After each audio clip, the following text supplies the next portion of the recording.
Meet Andrew. He's just graduated from college with a science degree and is headed to medical school. He comes from a very wealthy family. His parents, both surgeons, very highly respected. He speaks 3 languages, can cook, and is sure to impress even the most traditional of parents. There's just one catch. Everything about Andrew, including his name, is a lie. The book I'm going to tell you about today is about embracing and celebrating your most authentic self. Hi, it's Miss Cody. I'm back again with another book chat. The book I'm going to tell you about today is so cute and enjoyable, and it is called Rent a Boyfriend by Gloria Chao. You may know Gloria Chao already because she also wrote American Panda and Our Wayward Fate, both of which are amazing, both of which are available right now at the Champ Library if you'd like to check them out. So this book is about Chloe and Drew. Chloe kind of feels like she has to live a double life. She is in the middle of her first year of college at the University of Chicago, and she's just going home now for Thanksgiving. And as soon as she steps through the door, she knows that she's going to have to become a completely different person. Her parents gave her the name Jing when she was born. She decided in the middle of elementary school, based on kind of pressures to fit in, to change that name. So even her name is going to change. As soon as she steps through the door, she becomes Jing Jing. Her parents also have very high expectations for her, part of which are driven by this really tight-knit Chinese American community that they belong to in California. This community is very tight-knit, but it's also a little bit toxic in that everyone in the community is really obsessed with status and wealth and education and living a certain specific way. Everybody's supposed to kind of conform to these higher standards. And Chloe's parents are really into that. So they expect her to dress a certain way, to wear makeup a certain way, to speak a certain way, to act a certain way. They wanted her to go to a very specific school, which she didn't decide to go to. They wanted her to study a very specific field, particularly the one that they both are already in, but she decided to study something else.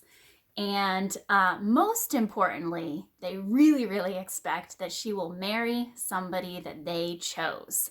Specifically, their very close family friend, Hongbo, who's a couple years older than Chloe, is the son of a very prominent family in their community, has lots of money, and basically is the most self-absorbed, narcissistic, morally bankrupt trash person who ever existed. So obviously Chloe not interested in marrying this guy, no. But her parents seem to be completely blind to all of his faults. They're very, very interested in the fact that Chloe will have security for the rest of her life, that she will have status, that she can belong to this very important family, and that seems to be all that matters to them. And to Chloe, that feels like they don't care about her. It kind of feels like they only care about her to the degree of who she's with, not who she actually is. So that's where Drew comes in. Drew works for this company called Rent for Your Rents. And in his role, Drew gets hired to basically go out and pretend to be the perfect Chinese American boyfriend. He is studying whatever they want him to study. He is polite. He's well-mannered. He dresses appropriately. He's basically the perfect boyfriend. But what they don't know is that in actuality, Drew is an aspiring artist, very talented, but really scared to share his work with anybody. He dropped out of college. His parents have disowned him because he dropped out of college. And he's kind of in this middle part of his life where he doesn't really know what to do. So when Drew shows up as Chloe's fake boyfriend for Thanksgiving, her parents are, they're kind of grudgingly impressed. They want to like him, but at the same time, they're obsessed with her marrying Hongbo. And as Drew and Chloe have to kind of go to greater and greater lengths to get her parents to change their minds about Hongbo, they end up learning some things about each other.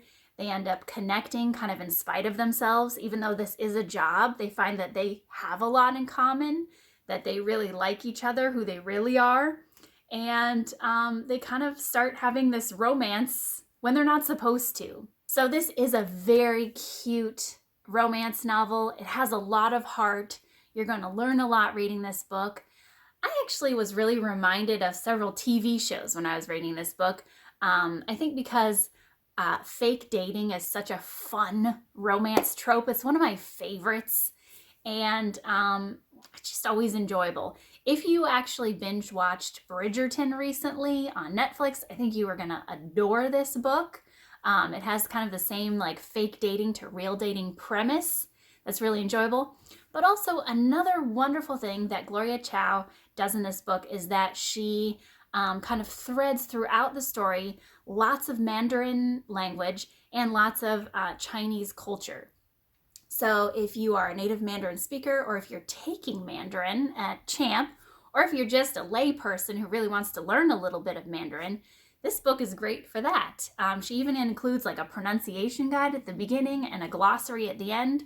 So you can learn a few words reading this book, and you'll learn something about some Chinese culture and mythology as well. So this is a very cute, enjoyable romance. You will absolutely be rooting for Drew and Chloe to assert themselves, to tell their parents who they really are and stand up for what they want. But you will also be rooting for the parents, because Gloria Chao does a really great job of writing the parents' characters such that they're not the enemy. They really are just trying to navigate two different cultures, and that's incredibly difficult. So I think you as a reader will also develop some empathy for Chloe's parents and what they're going through. So this is in general a very well-rounded book. I hope you guys will check this out. It's available right now at the Champ Library. Put in your request today. We'll deliver it through concierge service. And make sure to get all of your entries in for Life Readers Edition. We're going to be picking another winner this Friday, and I can't wait to announce that. We'll see you next time on Book Chats. Bye!